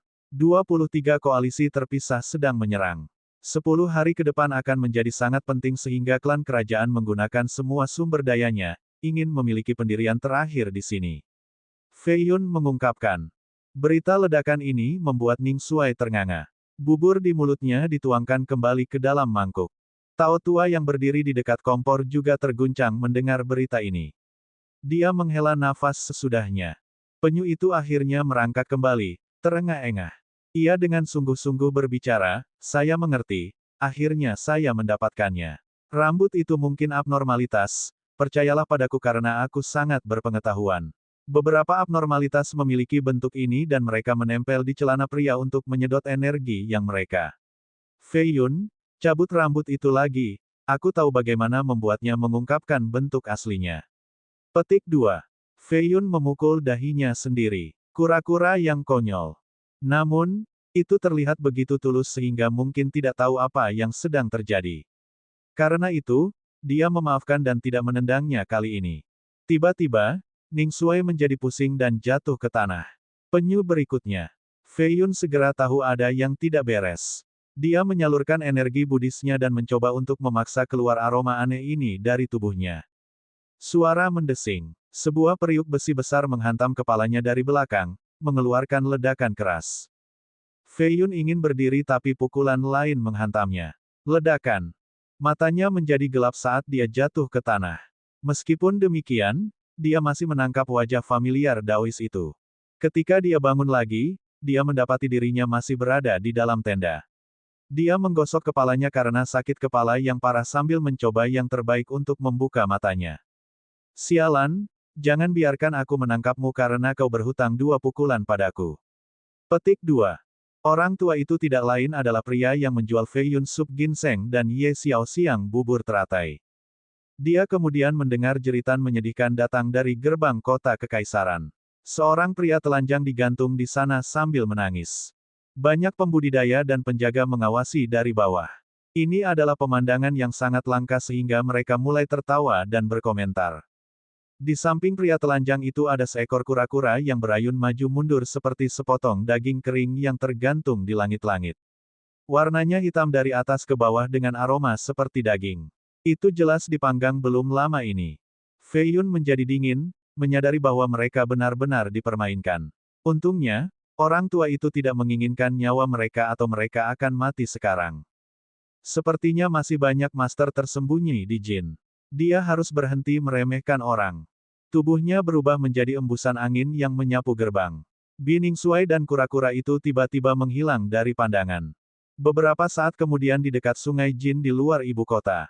Ning Shuai menangis dan ingin terjun ke sungai untuk bunuh diri, berpikir bahwa dia telah kehilangan muka hari ini.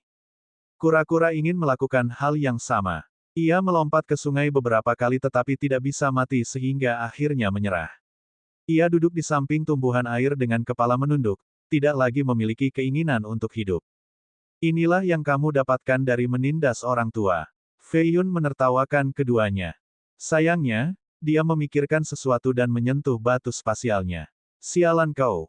Apa? Ning Shuai sekarang berada di sungai tapi dia mendengar teriakan Fei Yun. Keingintahuan membuatnya berenang kembali dan berpikir bahwa mungkin Fei Yun ingin melompat ke sungai bersamanya.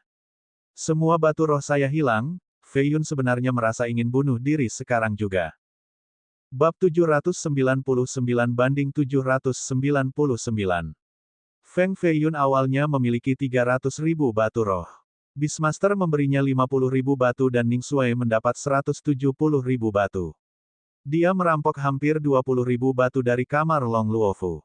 Sayangnya, tidak ada satu batu pun yang tersisa pada titik ini sejak Daois tua mengambil semuanya. Dia tidak menyentuh harta Feiyun lainnya. Bi Ningsuai juga mulai menangis karena kehilangan seluruh hartanya begitu saja. Dia bahkan tidak memiliki kemauan dan kekuatan untuk bunuh diri sekarang. Persetan, Feiyun bahkan mengambil tempat tidur Long Luofu untuk mengumpulkan jumlah yang diperlukan. Semangkuk sup saja sudah merusak segalanya. Dia hampir menangis. Aku mengerti, Daois itu ingin menghentikan perempuan jahat menyelesaikan transformasi kelimanya.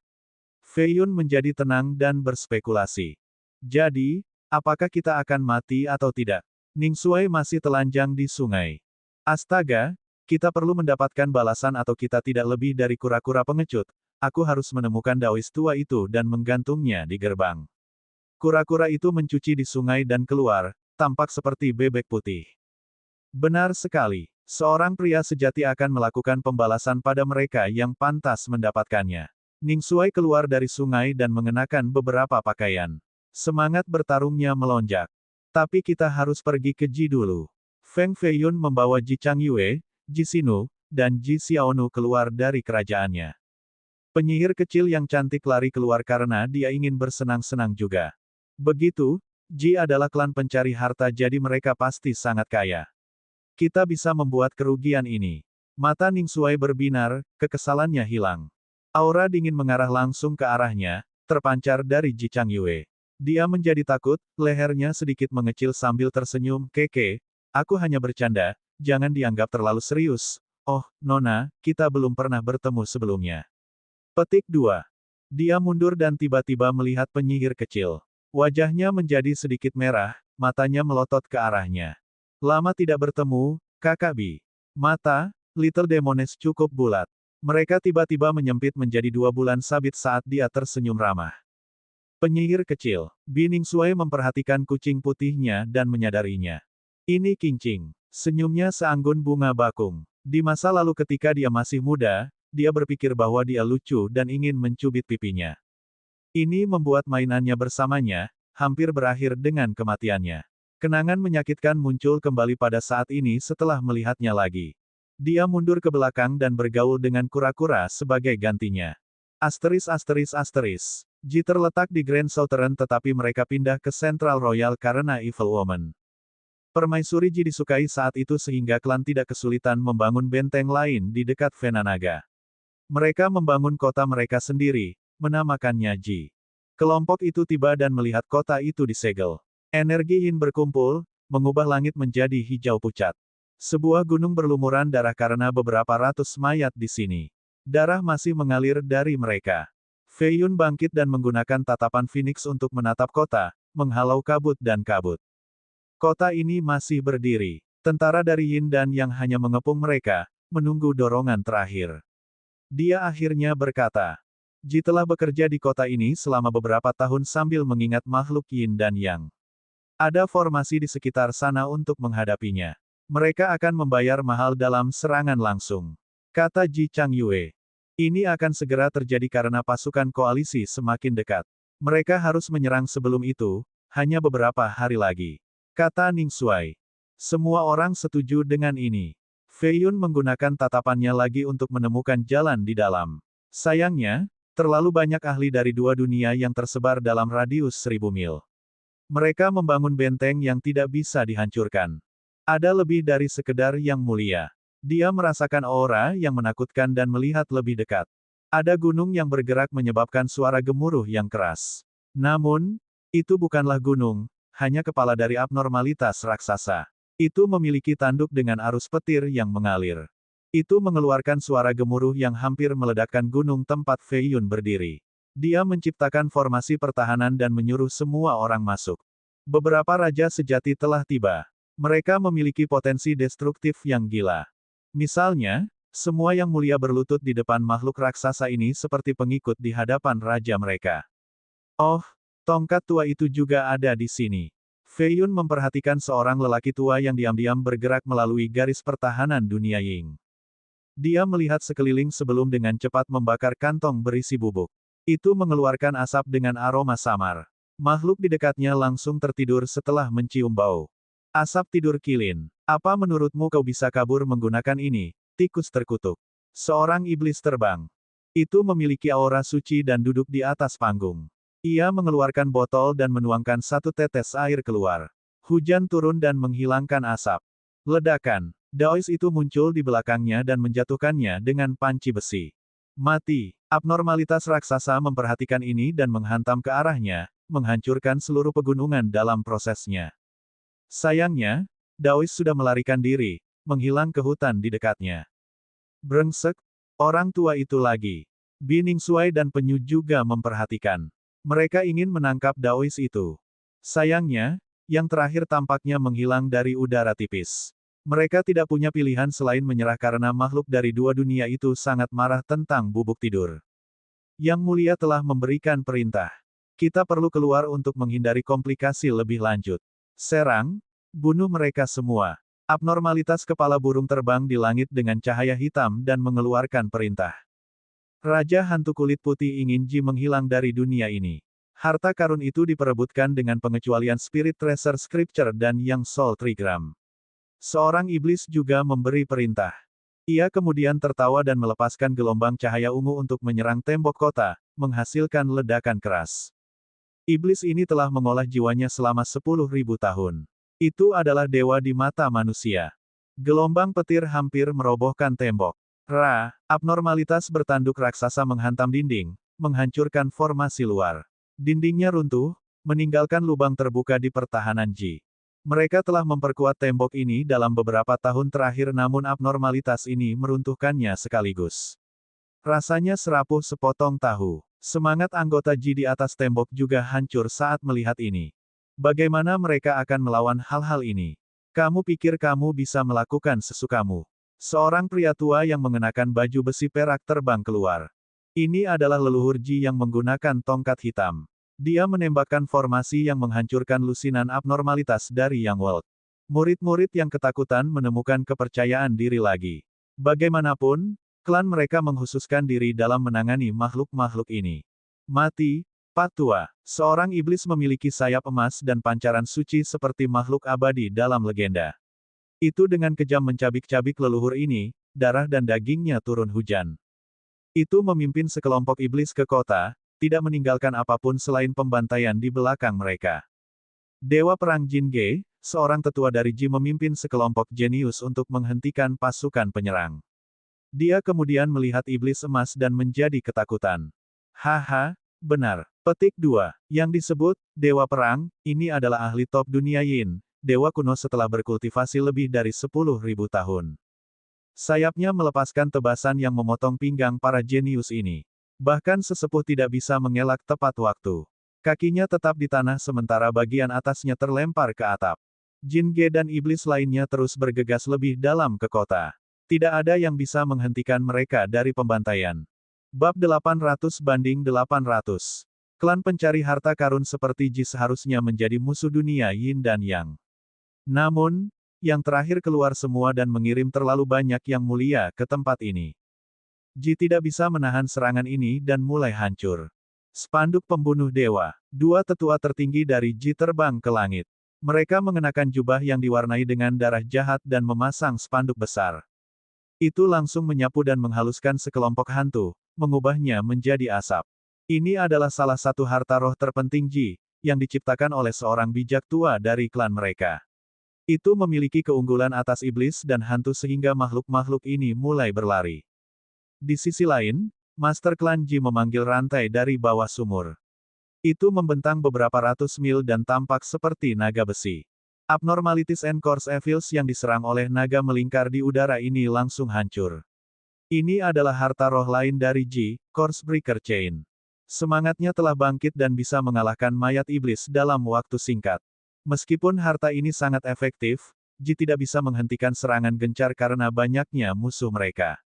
Ditambah lagi, beberapa makhluk kuno tidak takut pada harta karun ini sama sekali. Ini adalah pembantaian satu sisi. Kata kura-kura itu. Long Changyue meninggalkan formasi dan menuju ke kota. Dia melihat seorang kerabat akrab ditelan utuh. Tubuhnya menjadi sedingin gletser saat dia langsung menghancurkan beberapa abnormalitas. Kamu berani datang membantu Ji. Kamu mati. Void terbang ke arahnya. Itu tidak memiliki tubuh fisik, hanya bayangan samar. Itu memiliki gambar yang menggambarkan makhluk dengan tubuh binatang buas dan wajah hantu. Ji juga punya teman yang bersembunyi di bayang-bayang. Sayangnya, mereka tidak bisa berbuat apa-apa melawan dua kekuatan besar ini. Mustahil untuk membalikkan arus, kehancuran Ji tampaknya merupakan hal yang pasti. Bergabung tidak akan menghasilkan apa-apa selain memberi lebih banyak makanan kepada makhluk-makhluk ini. Kekacauan menguasai negeri itu. Setiap orang perlu mengkhawatirkan diri mereka sendiri terlebih dahulu. Siapa yang akan mengirim semua pasukan mereka ke sini dan menyinggung dua dunia? Saya adalah bagian dari Ji. Kalian semua akan mati untuk ini. Long Changyue mengeluarkan pedang rohnya dan memotong Void. Dia berubah menjadi sinar dan terbang langsung ke kota, membunuh semua makhluk di sepanjang jalan. Kami mengikutinya. Kelompok Fei Yun juga menuju kota dengan momentum yang tak terhentikan. Mereka segera menyusulnya. Banyak guru dari Yin Dan yang ditempatkan di dinding untuk menghentikan bala bantuan. Tricorps Evils melompat turun dan meninggalkan 3 lubang di belakang saat mendarat. Mereka menerjang ke arah kelompok Fei Yun. Mereka telah mengalami transformasi ketiga dan memiliki nyala api di mata mereka. Mereka cerdas, sangat dekat dengan tingkat keempat. Fei Yun tidak perlu mengambil tindakan karena sosok heroik telah mengambil inisiatif, Feng Qi. Feng Qi dengan baju besi putihnya tampak tidak terkalahkan. Energi mayat melayang di sekelilingnya. Dia tampak seperti tablet yang tidak bisa digerakkan. Dia sedikit menggeser tubuhnya dan melepaskan angin kencang seperti pisau, segera mengurangi mayat menjadi tumpukan. Dia tidak bergerak setelah membunuh ketiganya, dia berdiri kaku dengan mata kabur. Abnormalitas berbentuk kelelawar terbang di atas. Ia memiliki kepala manusia dengan sayap hitam sepanjang 50 meter. Itu memegang tombak ungu dan mendorong Long Changyue mundur. Saya yang mulia dunia yang ke-9. Pergi sekarang dan aku mungkin mengampuni kamu. Itu mengancam.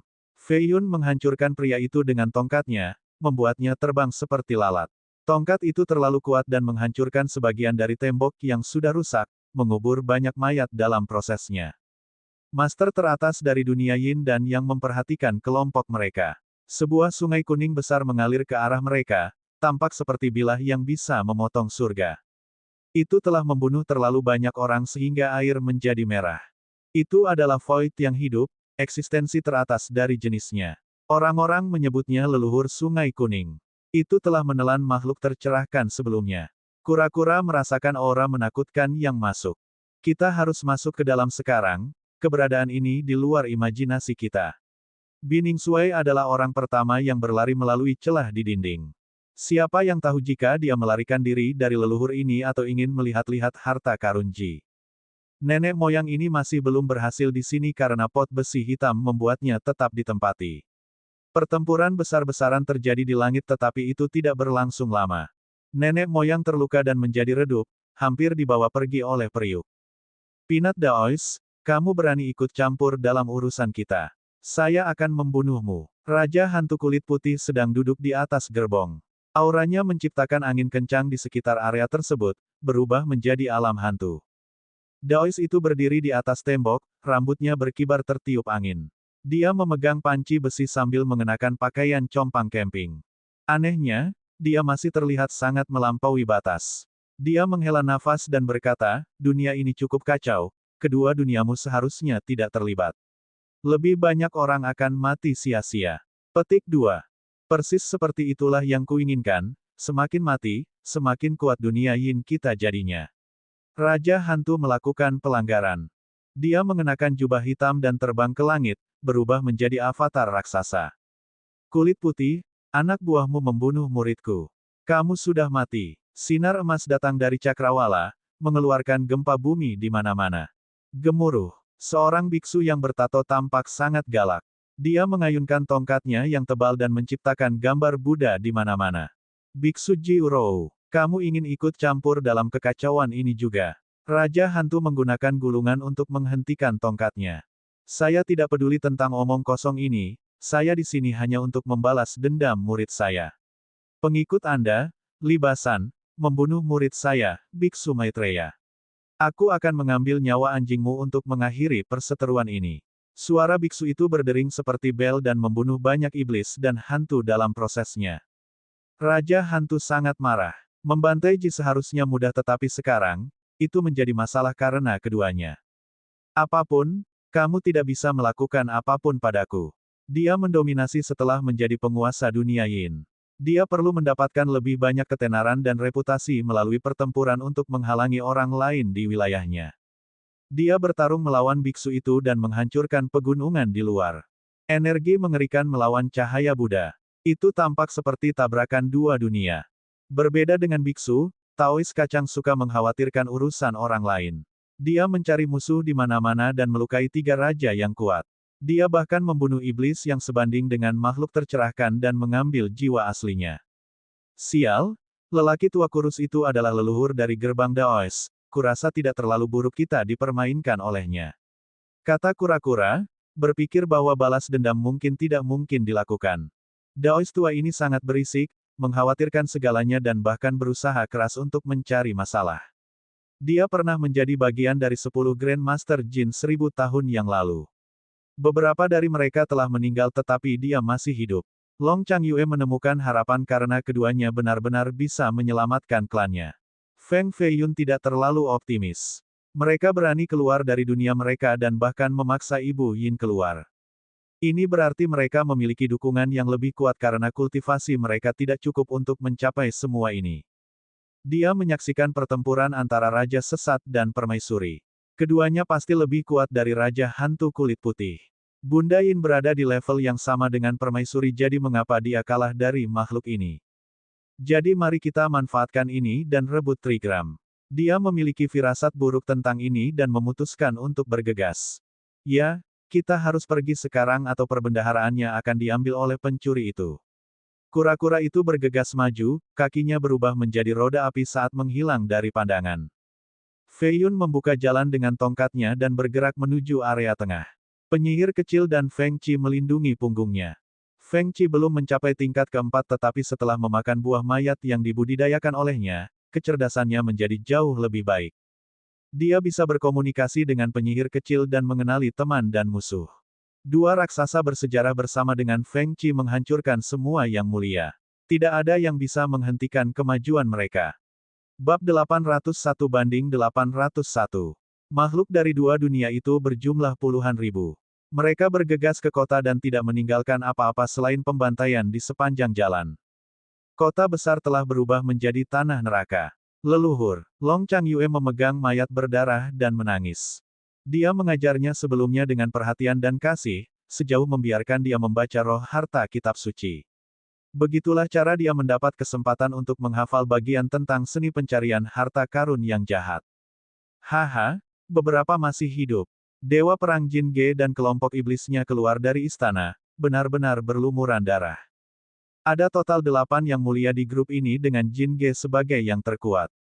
Auranya menyerupai matahari. Dia memiliki dua sayap emas gemilang dan kilat mengalir melalui matanya yang bundar. Long Changyue menurunkan mayat leluhur. Matanya berkilat karena kebencian saat dia langsung mengangkat tangannya dan melahap salah satu iblis. Oh! Seni mencari harta karun yang jahat. Jin Ge mendengus dan tidak terlalu peduli. Sayapnya berubah menjadi baju besi emas yang membungkusnya. Dia tiba-tiba meninju tanah dan menghancurkan istana dan bangunan di dekatnya, meratakannya sepenuhnya. 3 retakan besar muncul dari titik ini ke seluruh kota. Energi emas menghancurkan segalanya. Mayat di bawah Changyue berubah menjadi darah. Feiyun muncul di depannya dan menginjak tanah, membatalkan energi ini. Masih ada seseorang yang begitu kuat di bawah alam nirvana. Jin Ge terkejut dan menatap Feiyun. Jin Ge telah membunuh makhluk tercerahkan semu untuk waktu yang lama sekarang. Dia menganggap dirinya sebagai orang nomor 1 dalam mandat surga. Namun, pria ini memberikan tekanan besar padanya. Kamu tidak memenuhi syarat untuk melawanku. Feiyun mengeluarkan tongkatnya. Itu memancarkan gelombang besar saat dia menghancurkan Jin Ge dan mengirimnya terbang sejauh 100 mil. Dia menabrak dinding, takdir tidak diketahui. Feiyun pergi keluar dengan serangan ini dan membunuh lebih dari setengah iblis. Dia melepaskan serangan telapak tangan lagi untuk menyelesaikan sisanya termasuk yang mulia di level raksasa. Semuanya berubah menjadi debu. Kelompok itu bergerak maju dan melihat banyak tembakan besar dari Ji. Beberapa harta roh mereka telah dihancurkan. Spanduk itu robek, sama dengan rantai mayat. Ji City sudah selesai. Long Changyue membawa mereka ke tempat yang dipenuhi formasi. Itu masih diserang tetapi tidak menderita kerusakan yang sama seperti di luar. Trigram itu disegel di bawah tanah. Beberapa leluhur harus bergotong royong membuka sumur Sungai Kuning agar bisa mengapung. Dia berkata, raksasa biasa tidak dapat mencapai tempat ini tetapi karena Fei Yun adalah raksasa bersejarah, dia dengan mudah menghancurkan formasi dan kunci ini. Aku akan melihatnya. Dia meninju tanah, menghasilkan ledakan gemerlap seperti cahaya berlian. Namun, dia hanya menciptakan celah kecil. Energi jahat yang mengerikan merembes ke wajahnya. Dia buru-buru mengelak karena dia merasa terancam oleh kekuatannya. Retakan segera menutup setelahnya. Tidak ada gunanya, hanya metode khusus kami yang digunakan oleh beberapa leluhur yang bisa membawa sumur. Kata Chang Yue. Feng Qi akan mencobanya denganku. Fei Yun tidak ingin menyerah. Dua raksasa bersejarah melakukan gerakan terkuat mereka, menyebabkan seluruh kota bergetar dan meninggalkan lubang besar. Sebuah sumur tua terbang keluar dari lubang dan memancarkan aura yang sangat besar seperti lautan. Ji Xinu dan Ji Xiaonu merasakan aura ini dan mulai beresonansi dengannya. Mereka bersinar biru dan kembali ke bentuk aslinya. Rambut mereka menjadi hijau dan berkilau seperti batu giok. Kulit mereka putih tanpa urat nadi. Kuku mereka menjadi panjang dan tajam seperti pedang. Mereka memuntahkan kabut oranye terang dari mulut mereka. Mereka kehilangan kendali atas tubuh mereka dan mulai terbang menuju sumur. Air emas yang keluar dari mata air tiba-tiba berubah menjadi tentakel seperti cengkerama neraka, ingin menyeret yang hidup ke sana. Trigram itu memiliki kesadarannya sendiri, ia ingin melahap darahnya. Hentikan! Long Changyue berteriak setelah menyadari ada sesuatu yang salah. Dia menarik Ji Xiaonu yang paling dekat dengannya. Fei Yun juga menarik Ji Xinu kembali. Perkembangan ini membuat mereka lengah. Kekuatan dari sumur terus berkembang. Long Changyue tidak bisa menghentikannya jadi dia ditarik bersama dengan Ji Xiaonu. Pada saat ini, Feng Qi tiba-tiba meletus dengan energi mayat. Dia langsung melompat ke dalam sumur yang membuat Fei Yun tercengang. Ini adalah bagian dari Sungai Kuning. Bahkan makhluk yang tercerahkan akan dilebur. Feng Qi setengah tenggelam, bagian atasnya masih mencuat keluar dari sumur. Cairan ini sebenarnya tidak melelehkannya. Orang bisa melihat air memasuki pori-porinya, bahkan lubangnya. Dia sepertinya menyerapnya tanpa akhir. Jangan bilang, dia mengolah dao mayat neraka dan menggunakan air ini untuk memurnikan buah dao neraka. Mata Fei Yun menjadi serius. Apa yang kamu bicarakan, bro? Little Demoness bertanya. Dao mayat dibagi menjadi dao fana dan dao neraka. Mayat jahat termasuk wanita jahat adalah bagian dari dao fana, sampai ketiga bentuknya menyatu. Mereka memiliki istana mayat di tubuh mereka. Hanya beberapa mayat beruntung yang bisa menanam dao neraka, jadi mereka memiliki buah dao sebagai gantinya. Petik 2. Batas dao mayat fana adalah alam Corse Ancestor. Adapun dao neraka, mereka disebut Corse Immortals. Namun, yang terakhir hanya terlihat di zaman kuno, tidak sekarang. Petik 2. Jadi leluhur ini adalah bagian dari neraka dao. Itu tergantung apakah dia bisa memurnikan cairan ini dan membentuk buah dao dengannya. Fei Yun berkata dengan pasti, ya, bagaimanapun juga, dia akan mendapatkan keuntungan besar jika dia bisa bertahan dari penyempurnaan ini. Mungkin dia akan mencapai transformasi keempat. Petik 2. Kekuatan Trigram di bawah melemah setelah Feng Qi memblokir lubang tersebut. Meskipun demikian, Fei Yun tetap berhati-hati dan mengirim para suster kembali ke kerajaan. Ledakan. Daerah itu tiba-tiba diserang. Formasi hancur karena monster besar. Kepalanya seukuran gunung dengan tanduk. Auranya sangat menekan, memaksa penyihir kecil dan Long Changyue jatuh ke tanah. Fei Yun merasakan kulit di kepalanya pecah-pecah. Abnormalitas ini berada di level makhluk tercerahkan. Ayo coba kekuatan Garmen. Fei Yun segera mengenakan keempat pakaian surgawi. Dia merasakan kekuatannya meningkat dan mencapai tingkat yang mengerikan. Dia menghilang dari pandangan karena jubah tak terlihat. Monster ini merasakan bahaya besar dan segera berhenti. Itu menyusut kembali ke ukuran manusia dan menutupi dirinya dengan jubah hitam lalu bergumam, jubah yang tak terlihat. Putra Iblis dari Jin. Petik 2. Riak muncul di atasnya. Sebuah tongkat hitam keluar, berayun langsung ke kepalanya. Abnormalitas memiliki indera yang tajam dan segera mundur sepersekian detik setelah merasakan riak. Ledakan. Tongkat Fei Yun masih meremukkan tangan kirinya, mengubahnya menjadi kabut berdarah. Itu mengeluarkan teriakan yang dalam dan mengayunkan darahnya ke udara, berhasil menodai jubah Fei Yun. Darah makhluk tercerahkan memiliki tanda di sana sehingga Fei Yun tidak bisa menghapusnya dalam waktu singkat. Namun, dia tidak takut setelah menggunakan keempat pakaian tersebut. Dia berpikir bahwa dia bisa langsung melawan makhluk tercerahkan sekarang. Gemuruh. Pertempuran mereka semakin menghancurkan kota, meninggalkan bayangan di mana-mana di atas. Setiap hantaman Fei Yun berisi kekuatan pegunungan, memaksa abnormalitas untuk mengungkapkan bentuk aslinya.